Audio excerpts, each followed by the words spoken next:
It's Adam here, aka Cena Guy. We're on the Anti-Cena Guy network on the Movie Vault. Okay, just recently reviewed Texas Chainsaw Massacre, the original, which is a classic, by the way. I fucking love the film to death. The second one I wasn't particularly keen on.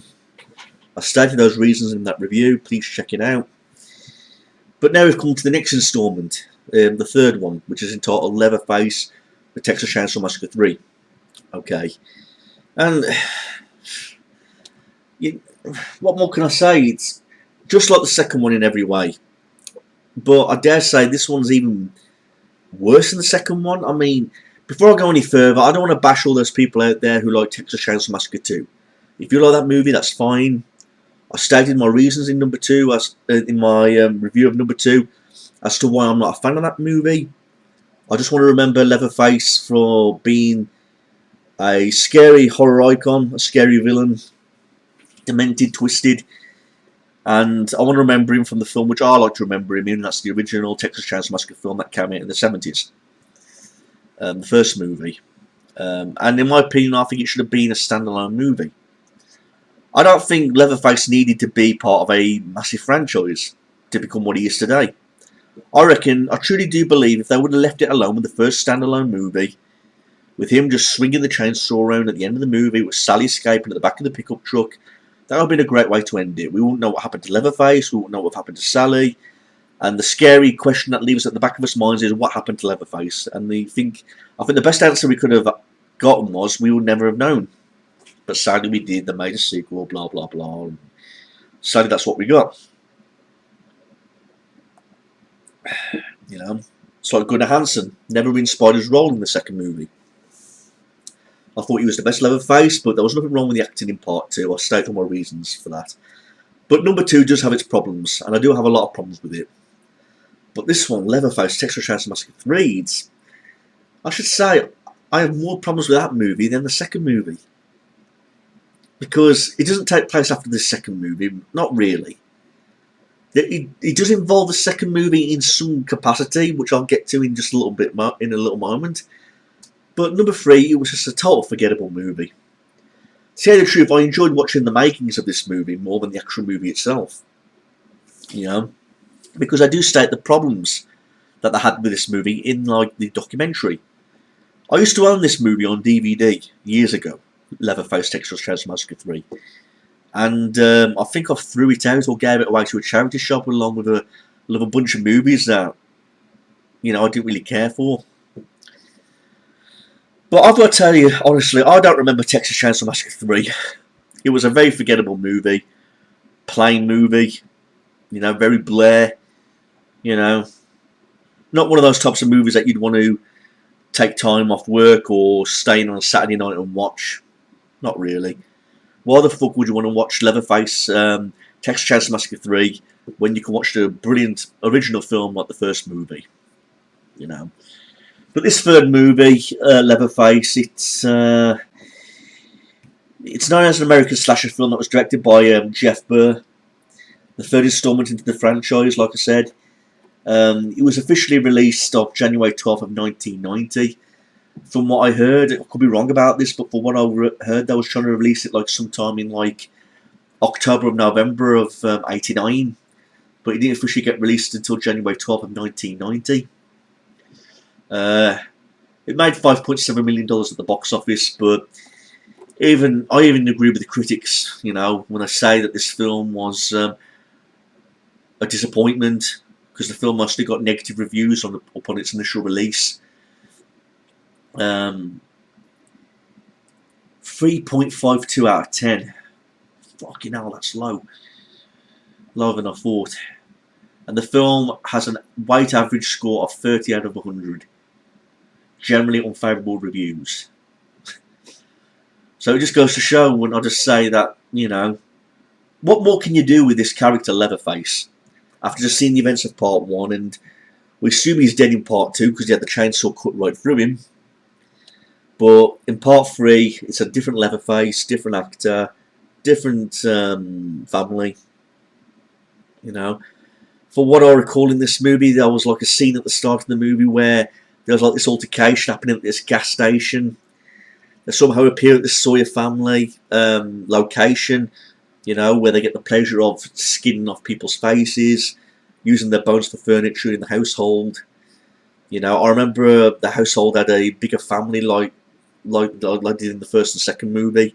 You know, you had Leatherface himself, you had this little girl, a grandma, and you had these other few siblings who were all demented and twisted, liking to torture their victims for their own amusement, as like some sort of pleasure. Again, I don't remember any of the names, but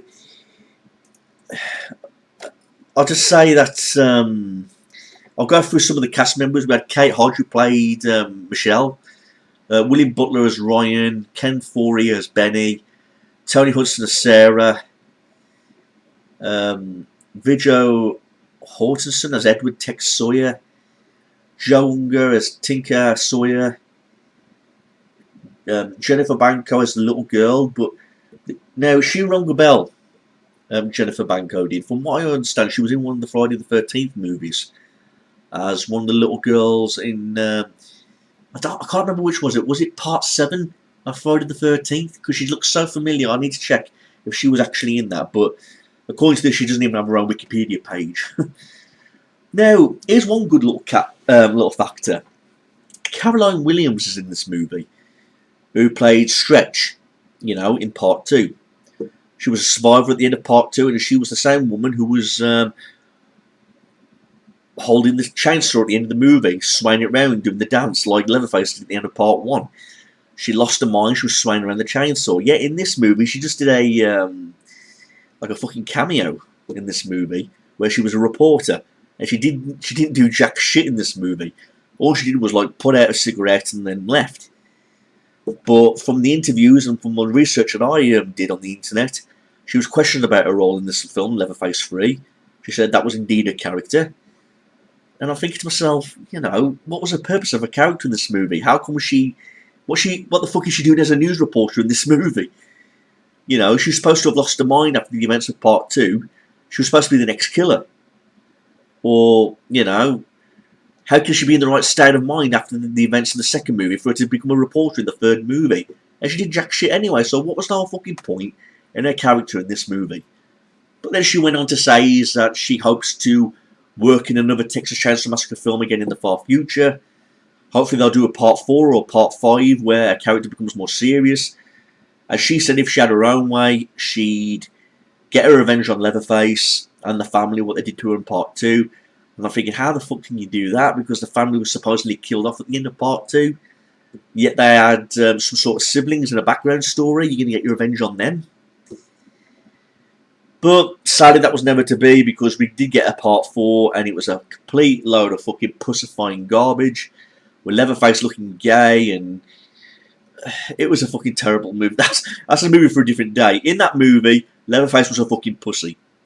A lot of people say he was a fucking pussy in part 2. I disagree with that. I think being a pussy is the wrong word. He was just more humorous in part 2, because part 2 basically was a black comedy. Where part 1 was serious, part 2 was a comedy. And this one sort of took like some kind of a different direction, mainly horror though. But the problem I have with this movie is just that it was a forgettable movie. And according to the documentary which I watched when I had this on DVD, they said something that Leatherface Part 3 was going to be a start of a whole new franchise, a whole new direction of sequels. But obviously that was never the fucking case, because due to the negative reception, that never happened. So we had all these sequels planned, and I was like, are you fucking serious? You know, I know part 2 didn't get amazing reception like the first movie, but you made a sequel anyway, which came out of part 3, and the whole point of sequels is to make the movies before then weaker. Like, what I'm trying to say is, for example, the Home Alone movies. They made Home Alone 1, then they made Home Alone 2. They said Home Alone 2 was going to be better than the first movie. Granted, Home Alone 2 was a great movie. It was a decent sequel, but it wasn't as good as the first movie.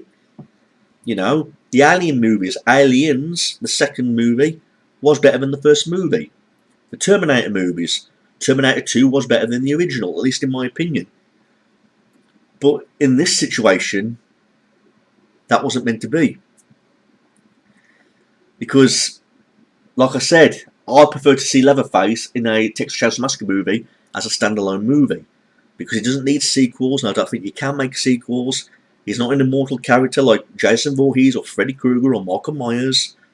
You know, he's just like an insane killer with a chainsaw. You know what I mean? And you plan on making sequels, especially after the third movie? Seriously, are you fucking kidding? But like I say, one thing leads to another. I mean, there was some scenes I do remember, but I don't remember them on good terms. Was there a scene in this movie where Leatherface was pushing buttons, pretending how to spell, and he kept on putting food in? Was that a scene in this movie? I remember that one dumb scene, but I do remember one dumb scene where this guy's head nearly went near towards a chainsaw, and he was presumed dead, but yet towards the end of the movie he escapes with little wounds. And I'm thinking, how the fuck did he survive Leatherface's chainsaw? For what I fucking understand is Leatherface is unstoppable and nobody ever survives Leatherface. Apart from a few survivors, yet this guy did with a few wounds to the head, where his head was supposedly chainsawed in half by this fucking chainsaw that Leatherface had. Excuse me, I would have had a pop-up, don't I?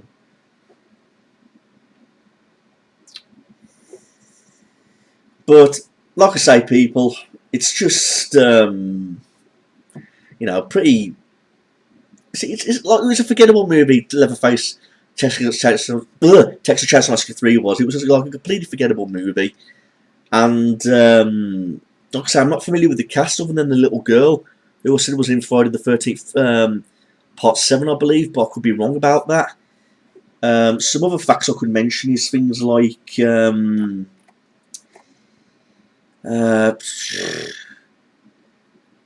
yeah, I was right about the facts about it being released of November 3rd of 1989. That was the theoretical release, but it was pushed for the following year. What else is there? The soundtrack. To tell the truth, I even prefer the soundtrack to Part 2 rather than this movie. I mean, in Part 3, they've got these other music soundtracks from Obsession, Wasted Youth, Hurricane, Death Angel, you know, Laz Rocket. You know, there's all these other song titles like Leatherface, Spark in My Heart, Power of One Nation, The Gift of Death, Psychotic Killing Machine, and you know. So, if I'm being perfectly honest with you about this movie, everybody, it's not a movie that I'd like to remember. Just a few dibs and dabs of things that I remember out of this movie, but they were nothing positive. Overall, it was nothing intriguing. Nothing. He didn't do any positive sides to Leatherface, making him like a stronger character. You know, it seemed like a bit of a background story, like a separate movie to all these. Yeah, I think they failed at what their aim that was trying to do, to try and make this into one big franchise, to make Leatherface look more stronger and more of a better character.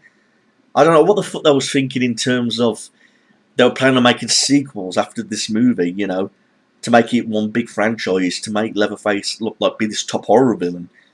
You know, the first movie does that stand alone in my opinion, but this one, Part 3, did no favours whatsoever. Totally forgettable, flat, plain movie. They did an unrated version and they did a, you know, a rated R version, and there's nothing special in between the two.